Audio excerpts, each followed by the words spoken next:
Naman tayo para mag-unpacking ng ating biniling sapatos. Sa panahon ngayon, kailangan ang sapatos mo hindi nababasa, hindi agad nasisira, pero mura lang. Ang hirap mag-unpack lang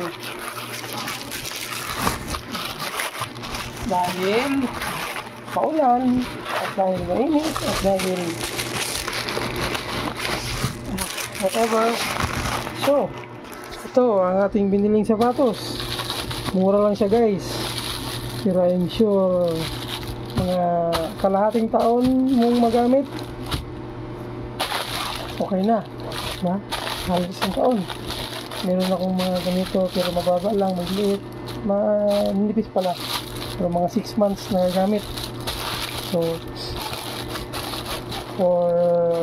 for the purpose, it's better bumili ng mga ganitong bagay na lang kaysa dun sa mga mamahalin pero 2 years lang sira agad dahil yung quality yung mga materials, pero lalo dun sa rubber, kapag after 2 years nabubukbok, naagnas, nagiging pulbo. So sa halagang 6,000 after 2 years wala na.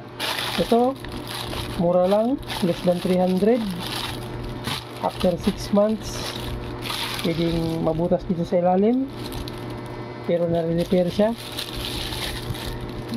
Madali lang, maganda, madali lang ma-repair. Mga 6 months mahigit, okay na. So I want to know is what is your opinion, what did I say. So guess sana you will leave a like and comment to the comment section if what's your opinion about this. So don't forget to like and subscribe to my channel, and thank you for watching.